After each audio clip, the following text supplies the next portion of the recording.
Hi viewers, you're watching Pharmacology for Nurses video series, and today we are going to discuss about anti-malarial drugs.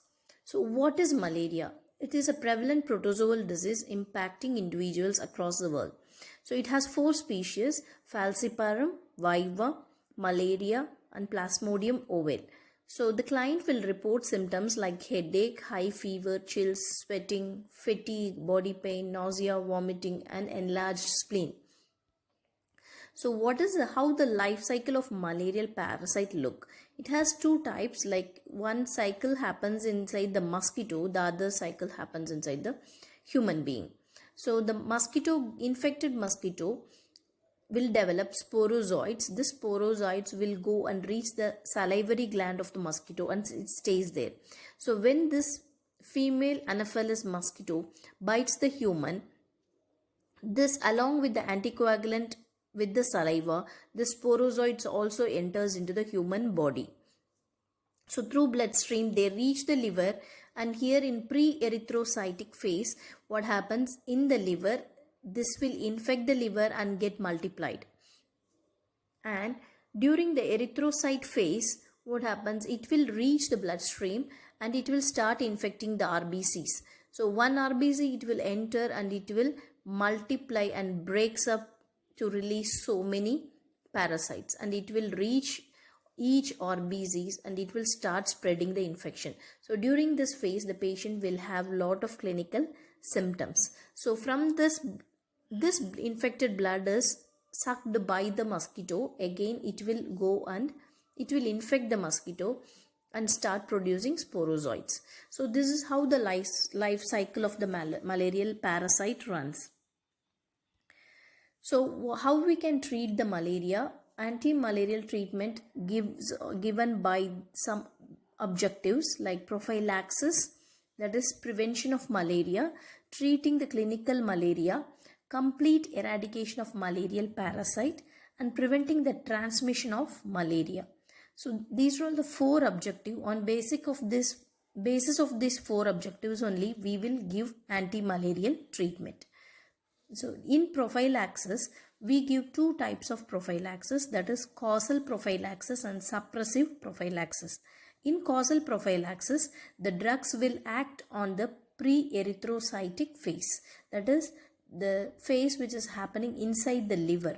So this primaquine and proguanil will break the multiplication process which is happening in the liver. And the next one is suppressive prophylaxis. So this one suppress the erythrocytic phase. So it will go into the RBCs and start producing, start multiplying. So during that phase, this chloroquine and mefloquine are given to block the erythrocytic phase. So the prophylaxis is done in two phases, that is causal prophylaxis and suppressive prophylaxis. And for causal prophylaxis, we give primaquine, and for the suppressive prophylaxis, we give chloroquine or mefloquine.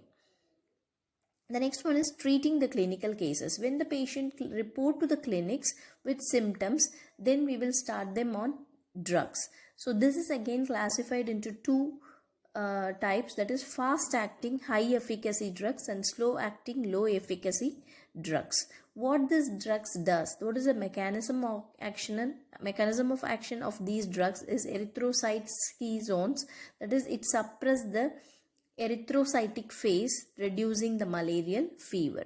So fast acting drugs are chloroquine and quinine, and slow acting low efficacy drugs are proguanil and pyrimethamine. This is given according to the patient's clinical symptoms. The next is complete eradication. So there are some types like Plasmodium vivax and ovale where the relapsing is occurring frequently. So this malaria will come back again in their lifetime as a relapse. So during that time, we need to completely eradicate this malarial parasite. So we give medications like primaquine, which is given for a longer time. So this primaquine is given for patients with Plasmodium vivax and Plasmodium ovale type of malaria to prevent relapsing fever. The next one is gametocidal drugs, that is to prevent the transmission of malaria. So this not only infecting the human is giving back through the mosquito to others. So this is stopped by the administration of primaquine and pyrimethamine, so that it suppresses the gametocide production. That by that we can stop transmitting malaria from one person to a mosquito. So these are all the 4 phases of drugs. How we give is prophylaxis to prevent the malaria. This prophylaxis is given in 2 phases, causal and suppressive. Treat the clinical malaria. This is given like high efficacy drugs and low efficacy drugs. So you can choose how according to the patient's condition. Complete eradication in case of Plasmodium vivax and ovale. They will have a relapsing fever. So to prevent it, we give primaquine in a longer dose to completely eradicate the malaria. And to prevent the transmission of malaria, we use gametocidal drugs, that is primaquine and pyrimethamine, to decrease the transmission of malaria from the one person to another person. So the very important drug here is chloroquine, which is a very common well-known anti-malarial drug, which is recently popular because of it was used during the COVID-19 earlier phases.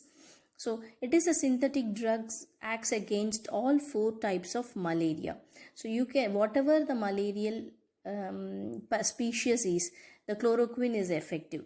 It's a very rapid acting drug, that is high efficacy drug, which is safe in pregnancy. So that's the reason why it is so popular, which can be given for every person.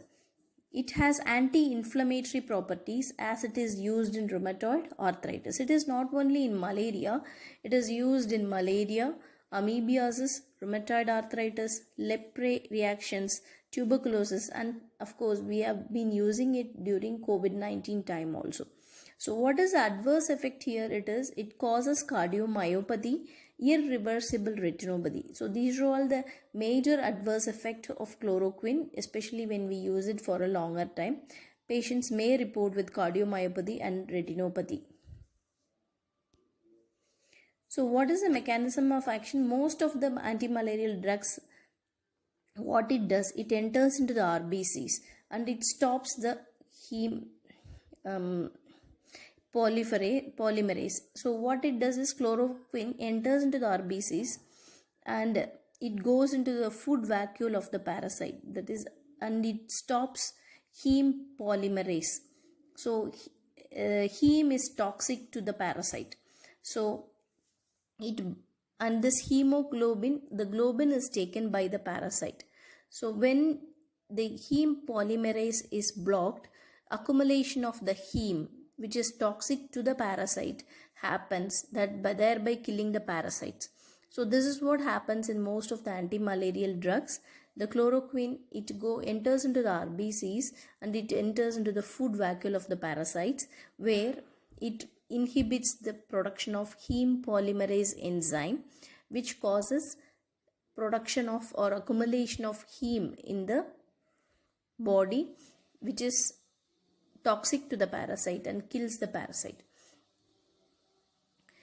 So next is quinine. Quinine is derived from a bark of cinchona tree, which is a very old drug, and its mechanism of action is as same like chloroquine. And mefloquine is also very effective, especially against MDR strains of Plasmodium, that is multi-drug resistant Plasmodium cases. The mefloquine is effective, but the disadvantage of this mefloquine is it causes encephalopathy. Primaquine and pyrimethamine are both prophylactic drug which are used in malaria. So what is the nurse's responsibility and the patient's education when we give antimalarial drugs? The patient should be monitored carefully for adverse effects like hearing impact and vision changes. Patient should be instructed to take these medications with food. This is very important. All the antimalarial drugs should be given along with the food. Client should be protected from mosquito exposure. So you should provide them with the net, mosquito net. Chloroquine is extremely toxic, should be kept out of reach of children, especially when you send the patient home. You should instruct them not to keep it in reach of the children. Anti-malarial drugs will cause increased sensitivity to light, so instruct the patient to wear glasses to avoid the irritation happens because of photosensitivity. Those clients with chloroquine should avoid taking alcohol. So alcohol should be completely stopped because that may cause counteractions with the chloroquine.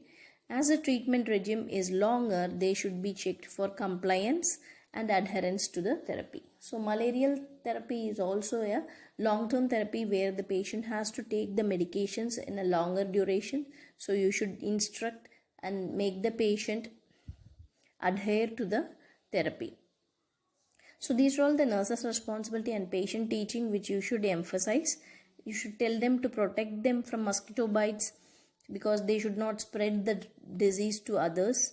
Okay, the drugs what they are taking, they have to be taken with the food, and watch for adverse effects. Photosensitivity should be protected by wearing glasses, and not to take alcohol, and to continue the medication as per the course. Thanks for watching. See you in next video.